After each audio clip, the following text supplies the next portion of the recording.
Cristina with PMA US TV. Awesome person here with me today, and her name is Miss Cindy Bishop.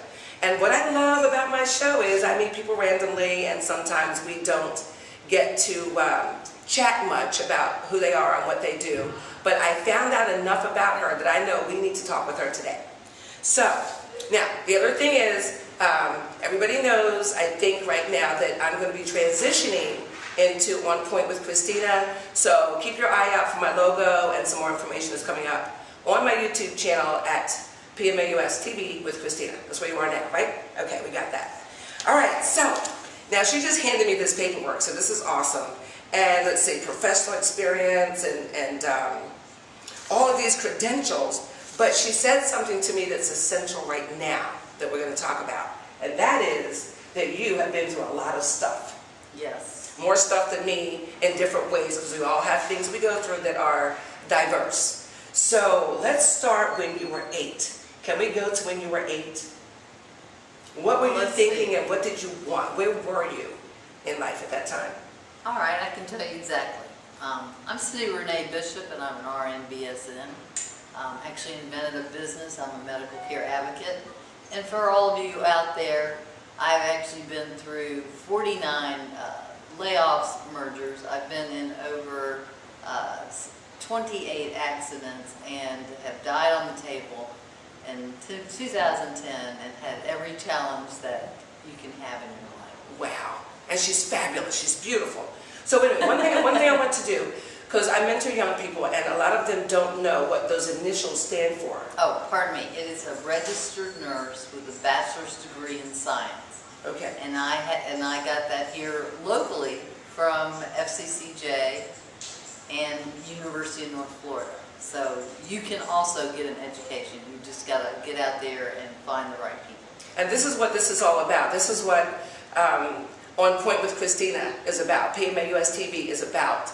Interviewing people because you are going through some things. I've been through some things. Everyone has a story. So I want you to get out of this conversation what you can and take it with you and use it well, knowing that after all she's been through, she has still come to a point of success that is comfortable. So once again, I'll say, when you were 8, were you thinking, I want to be a mommy when I grow up, I want to be a nurse when I grow up? What were you thinking? No, when I was 8, I wanted to be an astronaut. And I wanted to be the first woman astronaut on the moon. Awesome. And that came about because my dad was a hospital administrator, and we were part of the firemen, and so he was a volunteer, and they had these costumes that you went into the fire. So I immediately did I'm kind of a goofball, and I love Halloween. So I went as a fireman with that outfit, and then somebody told me at the party, this is what an astronaut feels like. So that's what I wanted to do. And the second thing I wanted to do is I wanted to become an actress. I wanted to be Scarlett O'Hara from the very beginning. Oh my goodness. Yes. And the name of my house in Atlantic Beach is Tara, and the name of my car is Scarlett. Yeah, but what about the handsome man that was in there? What was his name? Red Butler. Yes, yes, Red. Yes. Yeah, I could work with Red. Absolutely. So now as time goes on and you progress into your teen years, are you still thinking the same thing? Are you still looking for the same thing? Oh no, everything changed on almost an every 7 months basis. I actually lost, not my eyesight, but my eyes went really bad, and so in the 3rd grade, I couldn't see the blackboard. My parents didn't have enough money to even send me to the eye doctor, so I'm squinting, and then I found out I had to have glasses. Well, as an astronaut, you have to have perfect 20/20, so I had to change that dream. Then I had to start working from the age of 10 to get to buy my own clothes, so I had to start babysitting for 50 cents an hour back in that time frame. And so that kind of put a squish to me becoming an astronaut, because I knew I was going to have to work, and then I couldn't see very well. An astronaut, you had to be 50-50. Then the actress part, that was squashed also, because when I was having to work at age 11, how in the heck was I going to become a waitress? And my father was a hospital administrator, and my mother was a nurse, so he dictated that I become a nurse. And that is how it all began. Except I paid for my entire nursing education, my 2-year and my 4-year. Okay, well, I want to hold that thought for a second, because you said something imperative. You said that your father dictated that you become a nurse. Yes. All right, I have a couple questions about that. Number one, before I say what I'm about to say about it, number one, evidently you were not defiant. You honored your father enough to go ahead and listen to him and do that. Meaning that you respected his opinion? Yes. Am I correct? I respected his opinion, but I'm also a Christian. One of the 10 commandments is that you honor your mother and father. Honor your mother and father. So you really didn't see at that time the future where that would come in handy for you and be essential to helping you through your life. That's correct. Okay, hold that thought, teens. Okay, hold that thought. Because this is imperative, and this is one of the things I say about honoring your parents. So we've been there and done that. That's the first thing. Her father had already foreseen something, and she couldn't even have an idea of what it was he saw, and she wasn't even worried about it. It was like, Daddy said do it, and we're going to do it, and this is going to be something which she didn't know that would be part of her essential future. So there's something your parents are trying to get you to do. Toss it around. Don't just say no. Don't be so quick to be defiant. This is a great story because it helped her. So if your father's telling you to go be a fireman or go train dogs, just go do it. It's just a part of your journey. And to back that up,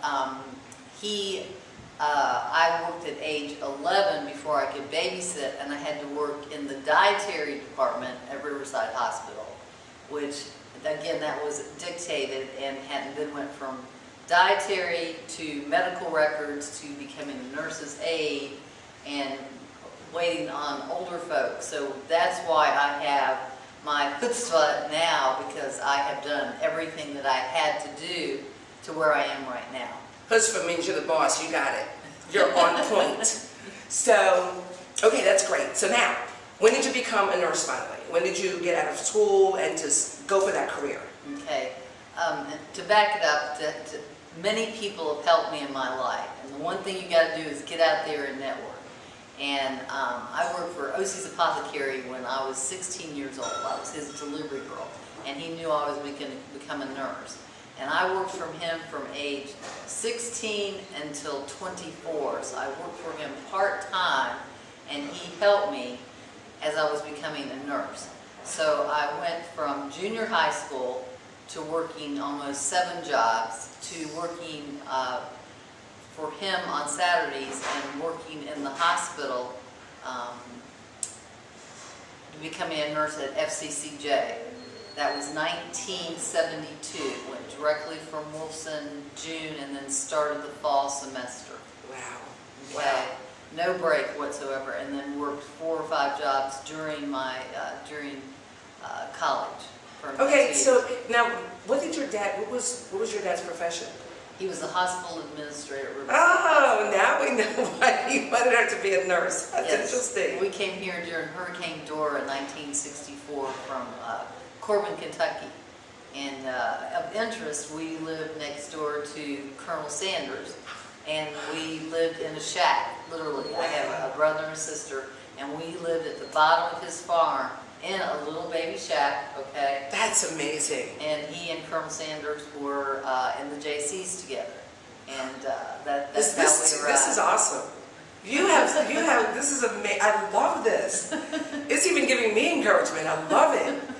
So now, did your father stay in touch with him? Are they over the years? Oh, no. I'm not sure what died. If you remember, Colonel Sanders did not go into business until he was like 65. Right. And so I'm not sure when he died. Yeah. And I was only 14, so you know. Yeah, you weren't impressed until later on when you said, "Oh, I remember." No, he was drinking bourbon every morning and chasing me around at 16. So you know. I love it. So now you're out of school and you go into nursing. Were you in the same hospital as your father? No.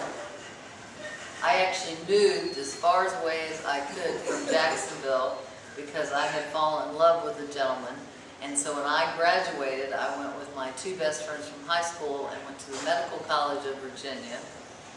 Didn't know a soul. We rented a house in the Fan, and one of the biggest hospitals in Virginia, and I floated the house. And what that means is I did not go to a certain floor because I wanted to learn everything there was about all the different disease entities. So I was one of the nurses also on the first transplant floor and also the prison floor. And so we had to actually, they had to pat us down, and then I can remember the days I'd have, you couldn't have your bag with you, and so I had morphine injections here and Demerol in here, and I'd go into the prison ward, and I'd have two guards, and I'd give the injections to the prison. Great adventure. And was there for 2 years. And then we lived in the Fan District, and somebody caught our house on fire, and so I lost almost everything. So I came back to Jacksonville and then started at Old St. Luke's on Main Street, and then that's how my nursing career. Now this is worldwide, so all you people, my friends over there in Korea and China and everywhere that you are, New Jersey, New York, whatever, this is some history on Jacksonville, and this is new to me. I've only been here a couple of years, so all of this, I'm so excited because I'm learning so much. But we're going to take a break right now. Stay tuned to Life and Keep Learning. We'll be right back with more adventure with Miss Cindy Bishop.